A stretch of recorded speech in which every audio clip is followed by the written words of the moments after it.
aujourd'hui pour demain. On ne peut plus laisser faire ce gouvernement. On ne peut plus laisser un gouvernement faire de sa politique ultralibérale un choix unique, celui du MEDEF, qui a plus que ce qu'il demande.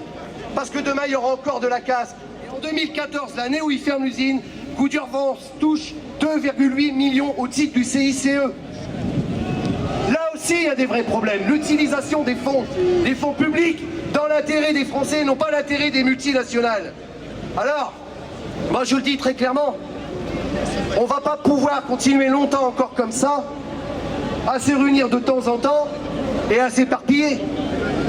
Les taxis, les profs, les agriculteurs, les Goodyear, demain les Air France, après-demain les Valeo, les inspecteurs du travail. Mais c'est ensemble qu'on va arriver à faire changer les choses. Quand j'entends Manuel Valls se gargariser dans les médias que jamais en France il y a eu si peu de mouvement, il n'a pas tort, il n'a pas tort.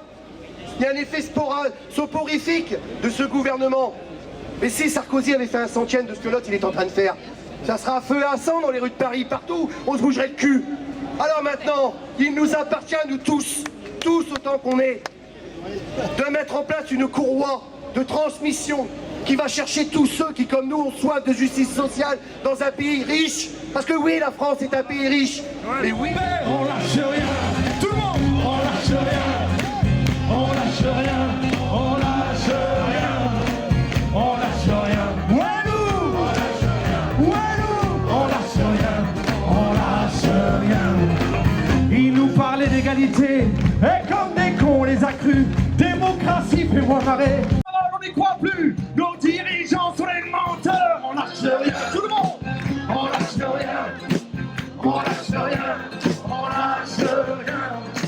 On lâche rien. Walou. Walou. Avec les Goodyear, tout le monde. On lâche rien. On lâche rien. On lâche rien. On lâche rien. On lâche rien. On lâche rien. Walou. Monsieur Jean Ferrat, puisque nous sommes ensemble, nous sommes encore et toujours, même si parfois on nous dit qu'on n'aurait plus le droit, on le sommes toujours en groupe, en ligue et en procession, tous ensemble. Tout le monde. Allez, on fait pas les feignants.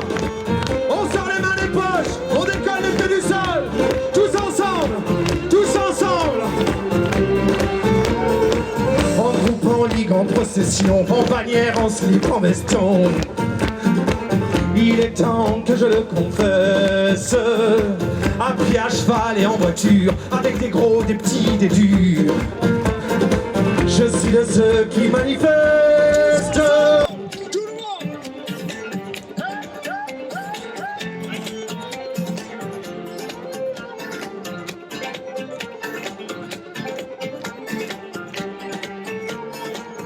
On peut venir sans rémission, en groupe, en ligue, en procession. On a l'intelligence bête, je n'ai qu'une consolation, c'est qu'on peut être seul et con, et que dans ce cas on le reste, tous ensemble.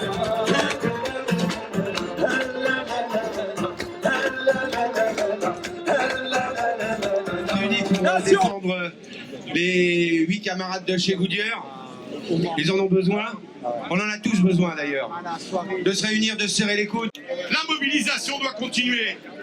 On est choqué par l'attitude et du gouvernement et des patrons de vouloir sanctionner tous les travailleurs qui se bagarrent, que ce soit chez Goodyear, chez Dunlop, mais y compris dans toute la métallurgie, dans le monde du travail. Et tous les travailleurs qui relèvent la tête, et ben nous on est solidaires avec eux, et si on peut se retrouver tous ensemble, le plus nombreux possible, pour défendre le droit de, et pas simplement de revendiquer, mais de se dire qu'on n'est pas d'accord avec la politique des patrons du gouvernement, et ben nous on défend ce droit-là.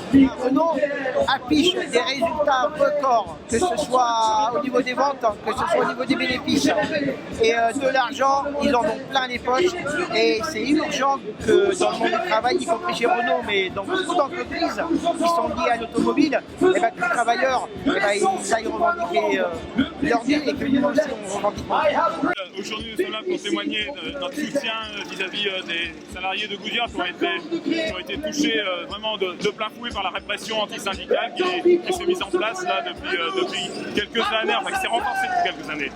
Là, ils ont été punis extrêmement durement pour des actes qui n'ont vraiment rien de bien méchant. Justement, quelque part, ça fait regretter de ne pas avoir été plus méchant et ça peut amener une radicalisation du mouvement qui est sanctionné. Et ben, peut-être que la prochaine fois, ce sera plus dur. C'est triste, mais vraiment, c'est quelque chose.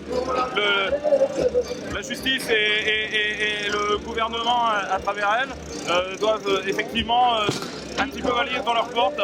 Ils s'excitent un petit peu. Le mécontentement, le désespoir de tous les salariés à travers cette politique qui est pour les patrons et contre les salariés toujours.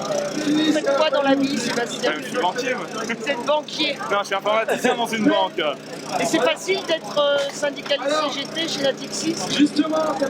Non, c'est pas facile. Comme partout ailleurs, de toute façon, on doit faire face à des pressions, de fortes pressions de la part de la direction, de la part du patron. Ça n'est pas facile, mais on arrive quand même à tirer notre épingle du jeu parce qu'on est encore un peu protégé par le droit du travail, même si c'est de moins en moins vrai, même si petit à petit on nous rogne, voire on nous taille en pièces le code du travail qui protège les salariés qui veulent s'engager pour leurs collègues. Donc ça c'est un message à Madame El Khomri. Clairement, Madame El Khomri, mais de toute façon aussi Monsieur Macron qui est derrière, puisque si ça s'appelle pas la loi Macron 2, ça s'appelle la loi El Khomri, mais c'est blanc bonnet et bonnet blanc, et puis bien sûr Manuel Valls et François Hollande. Alors moi je suis venu au nom des Conti bien sûr pour exprimer toute notre solidarité envers les Goodyear, des gens avec qui on a fait une paire de manifestations, certaines qui ont laissé beaucoup de...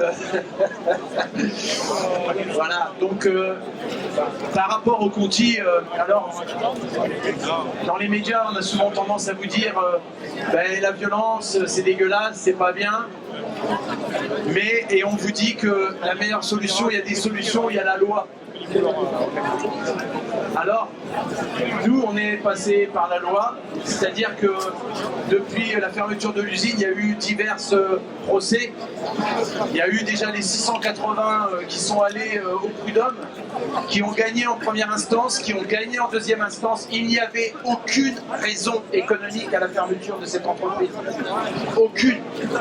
Une région dévastée, 3000, 4000, 5000 personnes à la rue pour des gens qui ont licencié, qui ont fermé une usine illégalement.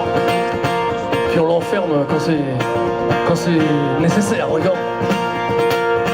Plutôt que votre boulot soit l'enfer avec un salaire de misère, le patron se met à gueuler. Feignant, pas de rallonge, enfoiré, mais regardant par la fenêtre, il voit des milliers de gars unis. Salaud, affameur, négrier. Il bat sa femme, on peut le parier celui-là. Qu'est-ce qu'il y a eu en face? Rien. C'est supprimer le CDI, c'est casser le code du travail. Alors quand on nous attaque, on attaque aussi tout est en train, ce qui est en train de se passer. La réalité, il y a une réalité, c'est que moi j'entends partout, les 152 000 signataires, ils ne font pas que signer, ils laissent un mot. Et qu'est-ce qu'ils demandent? On est tous condamnés à agir.